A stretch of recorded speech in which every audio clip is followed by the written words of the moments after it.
요즘에 참 코로나로 인해서 안팎으로 많이들 고통을 당하고 있는 그런 시점입니다. 또 코로나를 막상 겪어보니까 세상이 이렇게 종말이 오겠구나라는 생각도 들 만큼 세상이 빨리 바뀌고 있어요. 근데 성경은 우리가 세상을 이기는 것은 우리 믿음이라고 말씀하셨기 때문에 성경이 말하고 있는 믿음은 무엇인가, 또 이 말세에 이 환난을 우리가 극복할 수 있는 참된 믿음은 무엇인가 하는 주제를 가지고 오늘도 조금 더 교제를 하겠습니다. 디모데후서 3장에서는 이 마지막 때의 현상을 이렇게 얘기합니다. 디모데후서 3장 말씀을 한번 읽어보겠습니다. 제가 읽겠습니다.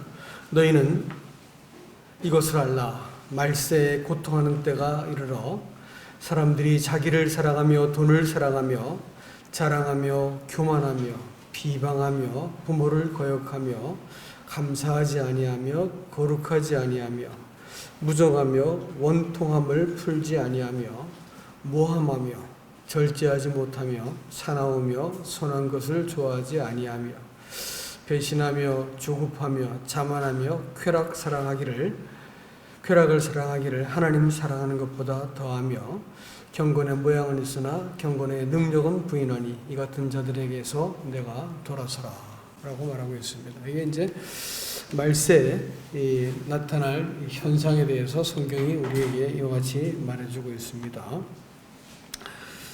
여러분, 이 환난이라는 것, 또 시험이라고 하는 그것은 성경에서는 그것을 키질로 표현을 합니다.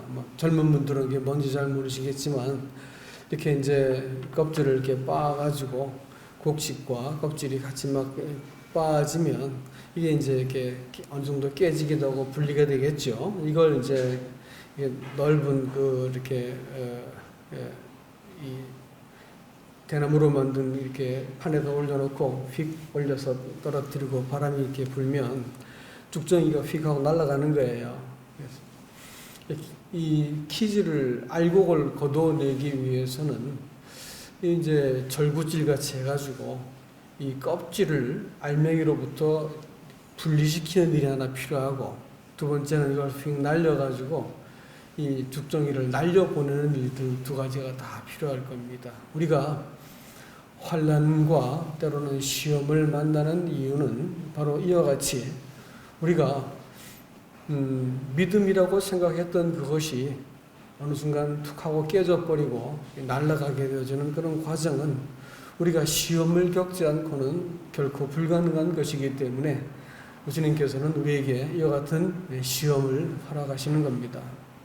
특별히 전염병이라고 하는 그것은 마지막 때 나타날 그 현상이고, 또 하나님의 백성들에게도 종종 하나님께서 허락하셨던 일이기도 합니다. 근데 전염병이라는 말이 재미있는 것을 발견했는데, 전염병이라는 말이 데베르라고 하는 히브리어를 씁니다. 그런데 데베르라고 하는 그 단어가 다바르라고 하는 단어와 같은 어근을 쓰고 있더라고요. 다바르는 여러분 아시는 것처럼 말하다라는 뜻입니다. 광야를 미드바르 이렇게 말하는데 그것은 장소를 의미하는 그 말과 함께 합쳐가지고 말씀하신 곳이란 뜻입니다. 그런데 히브리어에 있어서 말하다라는 뜻은 두 가지가 있습니다. 아마르란 말이 있고 또 다바르란 말이 있는데, 다바르란 것은 하나님께서 말의 어떤 성취와 결과를 염두에 두고 하실 때는 다바르란 말을 쓰시고, 그냥 말하는 것 과정과 말하는 그 자체를 말할 때는 아마르란 말을 씁니다. 그러니까 하나님께서 천지를 창조하실 때 쓰신 말씀은 우리가 얼른 생각해도 다바르가 되겠지요. 또 하나님께서 무엇인가 사람들에게 이렇게 계명을 말씀하시고 또 경고의 말씀을 하시고 이사야서 55장 말씀해 볼 것 같으면 내 말이 입에서 나가가지고 절대로 헛되이 돌아오지 않는다. 비가 내려가지고 그것이 싹을 내고 결실을 맺는 것처럼 내 입에서 나간 말도 절대로 이것이 헛되이 돌아오지 않고 반드시 성취한다라고 말씀하실 때 그 의미입니다. 다바르인 것이지요. 자, 그렇다면 우리는 이런 전염병이라고 하는 이 현실적인 문제를 겪고 우리가 지나가고 있습니다. 이럴 때 우리는 어떻게 해야 되겠는가라는 것이지요. 하나님의 말씀하심에 대해서 우리가 귀를 잘 기울이고 그 말씀하심이 무엇을 의미하는가라는 것들을 우리가 살피지 않으면 이와 같은 이 환난을 겪고 나서도 마음에 배울 바가 없을 것입니다. 여러분, 신앙과 미신의 차이가 뭐라고 생각하십니까? 미신이라고 하는 그것은 사람이 믿고 싶은 걸 믿는 거예요. 또 막연한 걸 믿는 거고, 그 다음에 사람의 어떤 기대와 정성을 모아가지고 신이라고 하는 존재를 움직이겠다는 것이 미신입니다. 자기의 기대감의 극치죠. 기대의 극치. 그러니까 신앙이라고 하는 것은 누군가를 우러러보는 것입니다. 머리를 들고 하늘에 계신 분을 우러러보고 그분께 내가 이렇게 나 자신을 이렇게 무릎을 꿇고 대면하는 것을 신앙이라고 부르는 것이지요.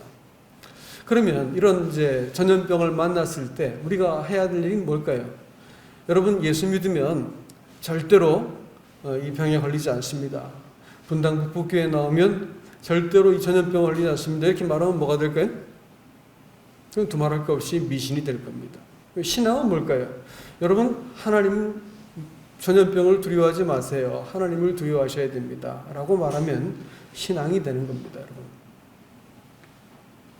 이 세상은 과연 우리를 두렵게 하는 데는 사단의 전략이기도 하고 또 정치하는 사람들도 그렇고 두렵게 만들지요. 그래서 이 병에 걸리면 네가 반드시 죽을 수도 있고 아니면 최소한 후유증이 나가가지고 네가 온전하게 네 남은 인생을 살지 못할 거야 라는 겁을 무지하게 줬어요.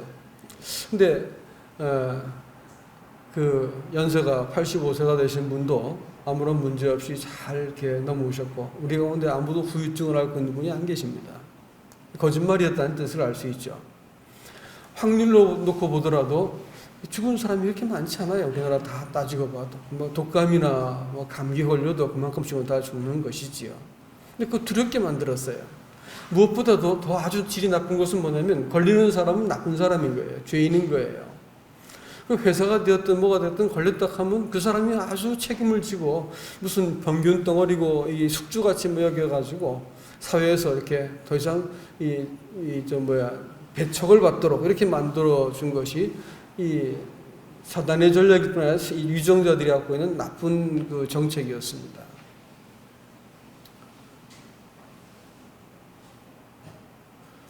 그리고 이제 특별히 이렇게 직장에서 좀 예민한 일을 하고 계신 분들은 교회를 갔다 오면 어떻게 무책임하게 교회를 갔다 올 수 있느냐 뭐 이렇게 묻기도 하고 또 아침에 출근할 때 설문조사를 해가지고 주일날 교회 갔다 온 사람들은 분리해서 격리해서 업무를 보도록 이렇게 하는 거예요. 그러니까 직장생활을 하는 사람들이 굉장한 이 압박과 고통을 느끼게 만들었습니다. 참 아주 고약한 것이지요. 이제 이런 이 협박을 하고 위협을 주어가지고 이 전염병을 두려워하게 만들어 놓은 것이 사실이었습니다. 그러나 우리가 이것을 지나면서 사실은 알아야죠. 이게 죽을 병이 아니구나. 또 이 병에 걸린 것이 누가 이렇게 병을 몰고 들어와서 교회에 퍼뜨린 것이 아니었구나라는 것을 알 것 같으면 이 비난을 하고 또 이렇게 책임을 묻고 배척을 하는 이런 일들은 없어야 되는 거겠죠. 그것은 사단의 전략인 것이지 교회에서는 그래서는 안 되는 것입니다. 이런 면들을 잘 생각할 것 같으면 우리가 두려움을 잘 극복해야 될 것이다라는 것이고요. 또 세상에 갖고 있는 세상의 프레임, 또 세상의 기준을 가지고 교회로 끌고 들어오면 어떻게 됐겠습니까? 그것은 매우 슬픈 일이 되는 거예요. 그래서 요한복음에 나타난 참된 믿음이 무엇인지에 대해서 조금 더 보고자 합니다. 이제 지난 2주 동안 제가 이 말씀을 계속해서 말씀하고 있는데 정리를 조금 해보겠습니다. 참된 믿음은 무엇이냐? 마지막 말세를 이길 수 있는 참된 믿음이 필요합니다. 안 그러면 우리는 속아요. 우리가 믿고 있다는 것을 믿게 됩니다. 그래 되면 나중에 우리가 나중에 우리 하나님 앞에 서게 되어질 때, 이게 내 지금 믿음을 잘못 가졌구나라는 이런 이제 걱정을 할 수가 있습니다. 어려운 상황을 만날 수가 있는 거예요. 그래서 오늘 저는 여러분께 요한복음이 말하는 참된 믿음이 무엇인가라는 것을 잠깐 동안 몇 가지 말씀을 가지고 교제하겠습니다. 첫 번째, 우리가 지난번에 말씀드렸지만 이 참빛을 영접해야만 참된 믿음입니다. 왜 하나님이 자신을 빛이라고 소개했을까요? 그것은 두말할 것 없이 사람이 어둠이기 때문에 그렇습니다. 어둠이라고 하는 것은 그냥 어둡다는 말이 아니고 하나님을 대적한다는 뜻입니다. 빛을 미워한다는 말이지요. 그리고 빛을 자기 밑으로 소유한다 해서 카탈람바노라라는 말을 씁니다. 그렇게 하려고 하는 사람들은 절대로 이 참빛을 영접할 수가 없습니다. 참빛이 각 사람에게 가가지고 자기 백성, 자기 땅에 가서 찾아갔지만 사람들이 영접하지 않았습니다. 왜 영접하지 않았냐면 그를 영접하려면 그를 왕으로 받아들여야 되기 때문에 불편한 것이에요. 그를 영접하려면 자기가 잘못했다는 것을 그 빛 앞에서 노출되고 나면 자기가 잘못된 것이 인정되기 때문에 그걸 원치 않기 때문에 거절했습니다. 그러나 참된 믿음은 뭐냐면 하나님이 보여주는 빛 앞에서 내가 얼마나 악한 존재인지가 딱 들켜버리고 또 이분이 참으로 창조자이고 내 주인이라는 것을 인정하는 이 영접의 행위가 있어야 된다는 것입니다. 이럴 때 하나님이 정상적으로 나의 어떤 그 모든 허물을 이렇게 죄와 허물을 담당하시고 그 다음에 나를 통치하는 분이 되셔가지고 내 속에 찾아오시게 되어지는 이 믿음이 참된 믿음이라는 것을 말씀을 드렸습니다. 그래서 영접하는 자, 곧 그 이름을 믿는 자들에게는 하나님의 자녀가 되는 권세를 주셨다 이렇게 말했는데 이 권세라고 말하는 그것은 사람이 갖고 있는 파워가 아닙니다. 그것은 권이라는 말로 쓰여져 맞습니다. 하나님으로부터 오는 이 그 자격과 또 하나님의 직장을 다녀도 이 좋은 직장을 다니면 떡 하고 이렇게 명패를 붙이고 돌아다니지 않습니까? 여기다 예전에는 이렇게 배지를 붙이고 돌아다니고 했었는데 자신감 있으면 이렇게 하는 것이죠. 그런데 그리스도인들이 내가 하나님으로부터 받아들여졌고 하나님과 관계가 시작되면 이런 권세가 생깁니다. 마음속에 나 하나님의 것이지라고 하는 어떤 이 처신의 변화가 생기게 되어지고 하나님을 향해서 내가 전인적으로 내가 이렇게 돌아서게 되어지고 하나님의 통치를 수용하게 되는 마음을 갖게 되어진다라는 것입니다. 이런 믿음을 성경에서는 참 믿음이다 이렇게 이야기합니다. 두 번째는 이 하나님으로부터 보내심을 받은 자가 있었는데 요한이라 이렇게 말하고 저를 통하여서 참빛을 믿도록 하기 위해서 하나님께서 보내셨다 이렇게 말했습니다. 그러니까 두 번째로 참된 믿음은 뭐냐면 요한을 통한 믿음입니다. 요한은 누구냐? 그는 광야에서 외치는 자의 소리일 뿐 아니라 그리스도를 소개하는 자요, 무엇보다 그는 율법과 선지자의 맨 마지막 주자입니다. 율법을 대신한 자입니다. 구약을 종결하는 사람이다, 선지자다 이렇게 볼 수가 있겠습니다. 그런데 이 요한을 통해서 하나님을 믿는다라는 그 말뜻이 무엇이나 이게 그것은 실제로 이제 1장 뒷부분에 갈 것 같으면 요한과 함께 있던 제자 중에 두 사람이 예수님을 따라가는 모습을 볼 수가 있습니다.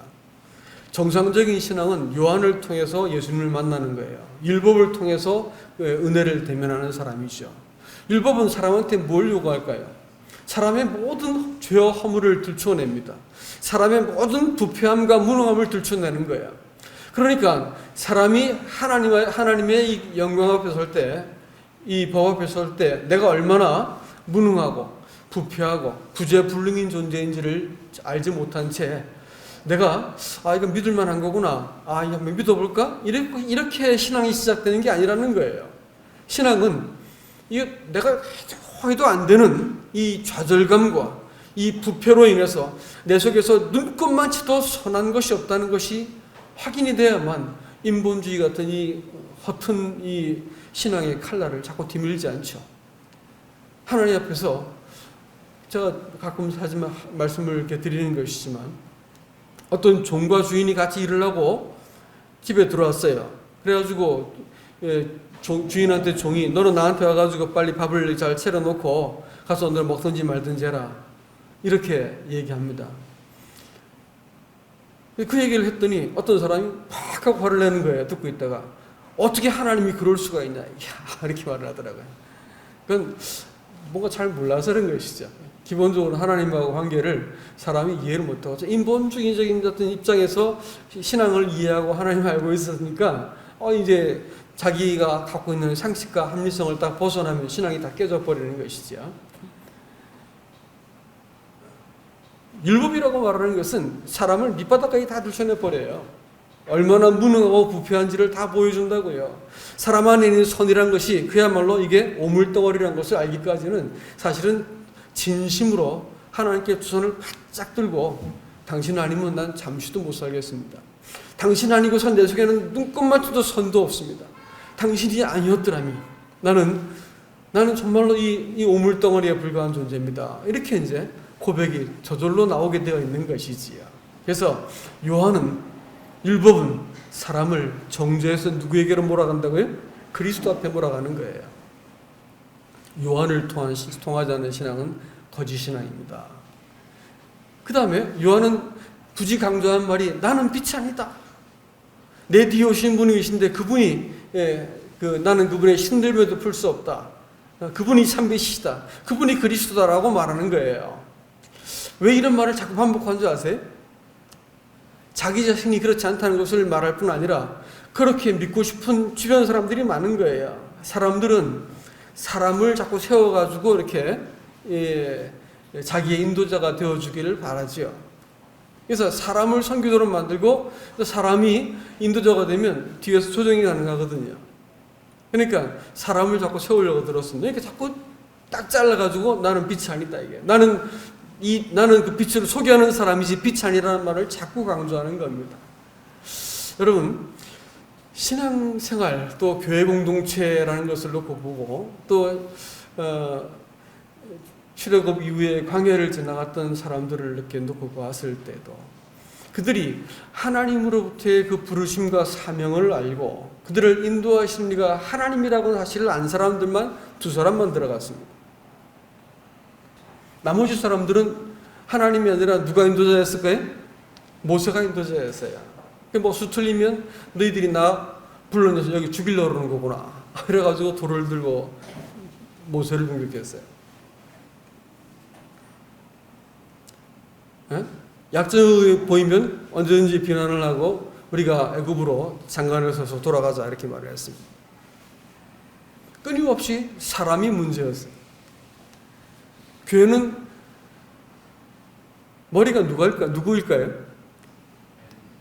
예수 그리스도이십니다.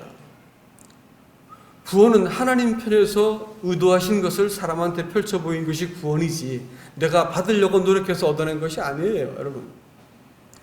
그러니까 하나님을 보지 못하고 자꾸 사람을 가지고 이렇게 문제를 삼을 것 같으면 사람을 어찌해가지고 뭐 문제를 풀려고 들 것 같으면 결국은 그 바른 신앙 안에 서지 못하게 된다는 것을 기억하시기 바랍니다.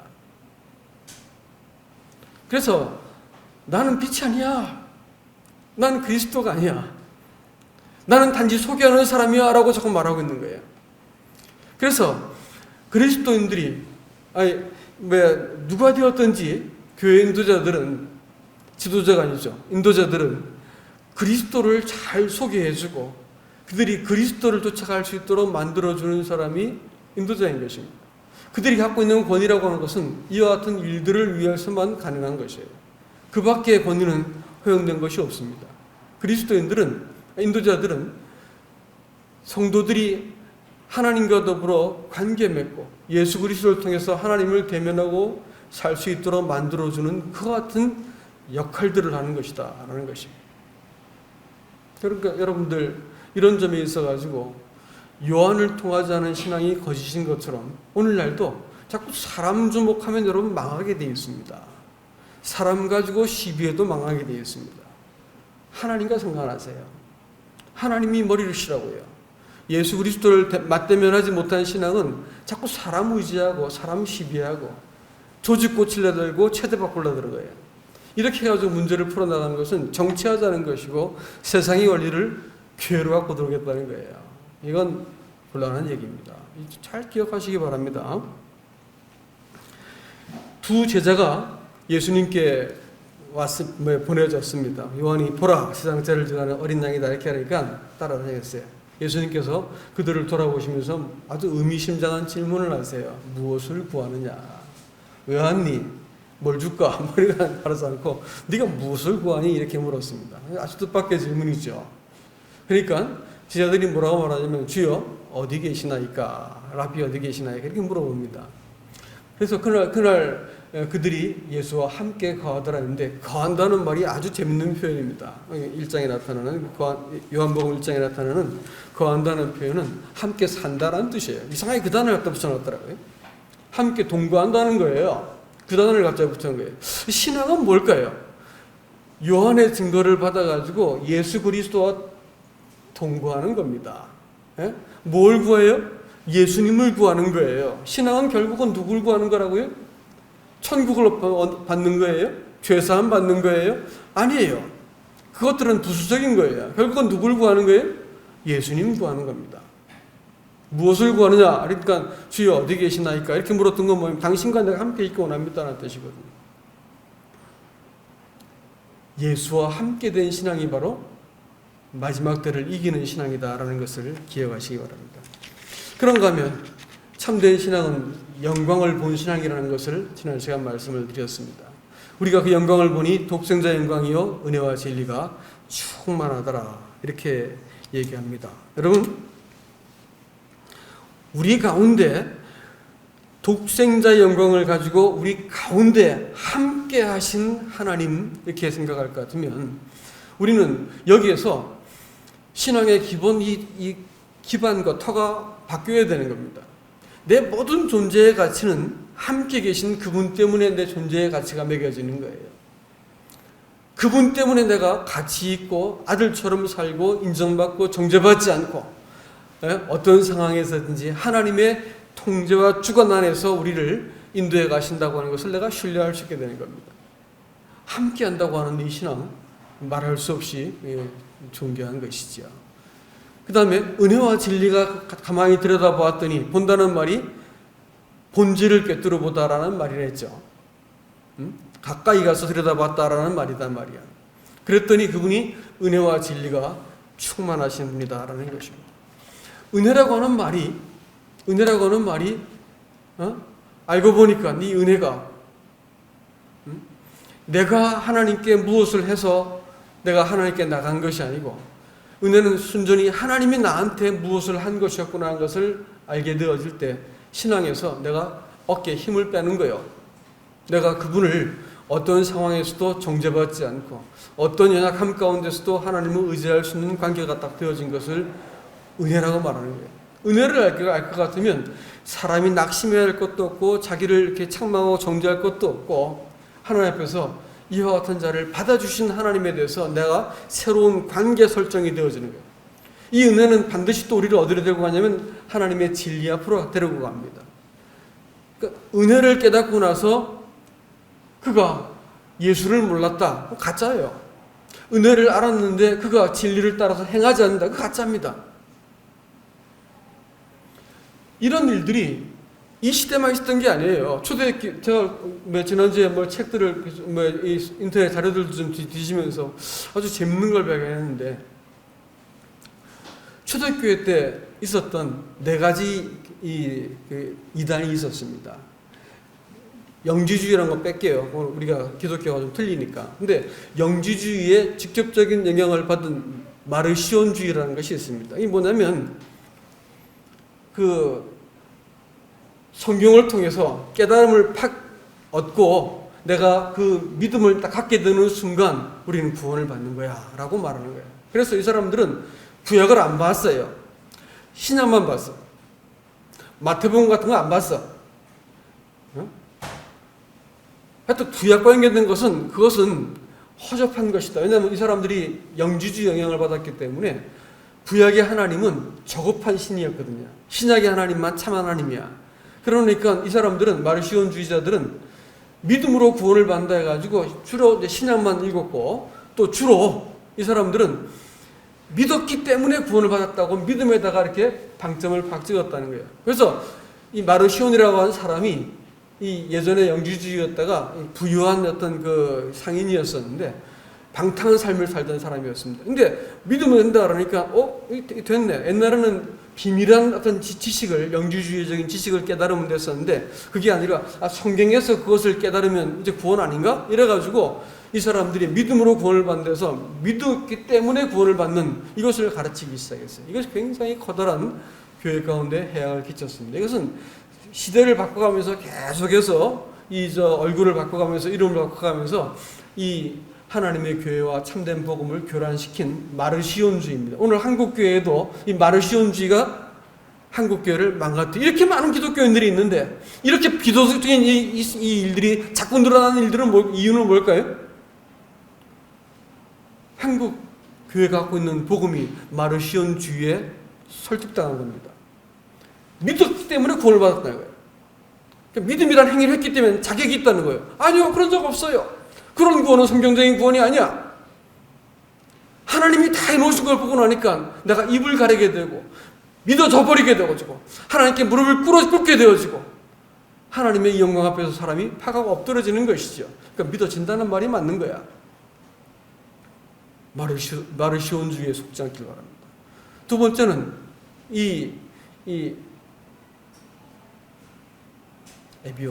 에비온주의인가 갑자기 생각이 나네.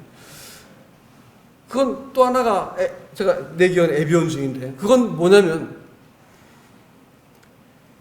예수도 원래는 유대인 아니냐 이게야. 그러니까 율법을 지켜야 된다는 거야.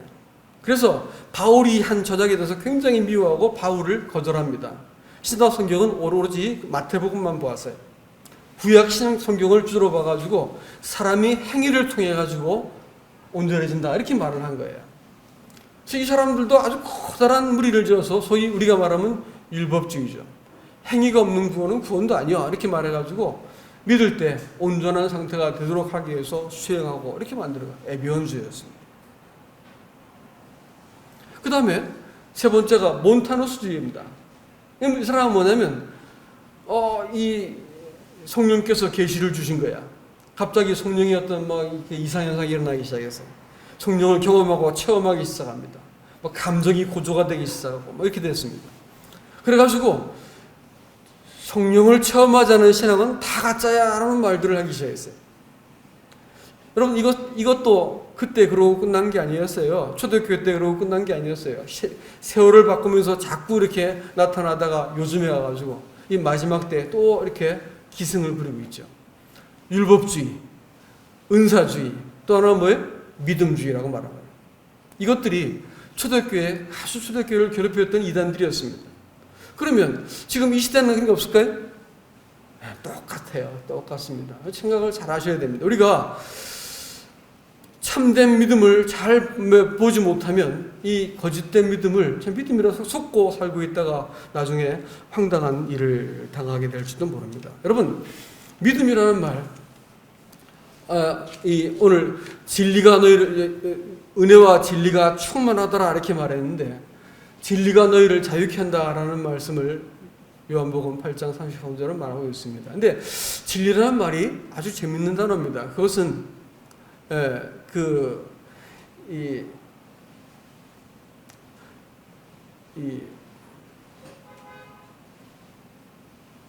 이 에메트라고 하는 말, 은혜와 진리라는 것은 이 헤세드와 에메트인데 에메트라는 말이 참 재밌는 단어입니다. 진리라는 말이.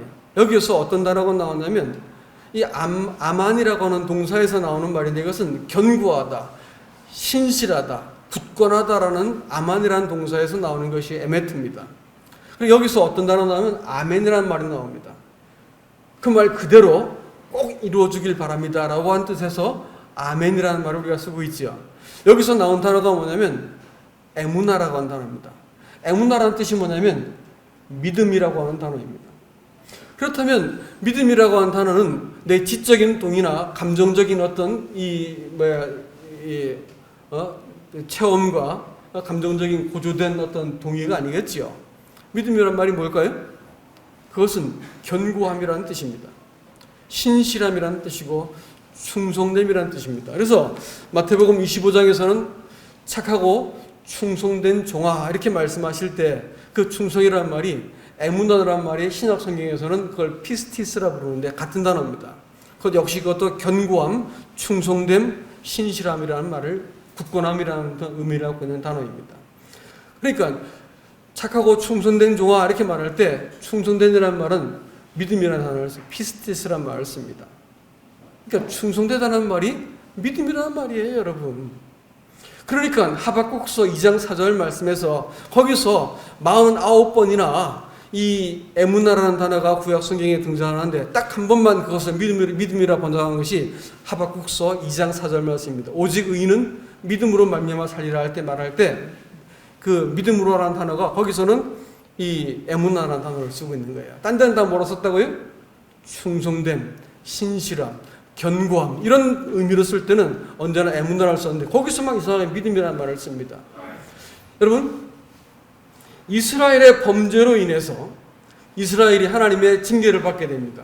바벨론이라고 하는 더 불의한 이 막대기를 가지고 그 하나님께서 이스라엘을 징치하려 드니까 그 사실에 대해서 증거하고 있던 그 하박국이 하나님께 이 일을 제기합니다. 하나님, 당신이 지금 더 불의한 사람들을 통해서 덜 불의한 백성들을 이와 같이 심판하시는 것이 정당하십니까? 이거 물어보세요. 그리고 이 백성들 어떻게 하시겠습니까? 라고 물어보신다고요. 그랬을 때 하나님이 뭐라고 말씀하시면 걱정하지 마라. 오직 의인은 믿음으로 산다. 이렇게 말할 때 그 믿음이란 말이 뭐라고요? 에무나로 산다라고 했습니다. 그 말이 뭐냐면 신실함으로 산다는 거예요. 어떤 환난과 시험과 위기를 만나도 참된 믿음을 갖고 있는 사람은 바로 그 믿음으로 산다는 거예요.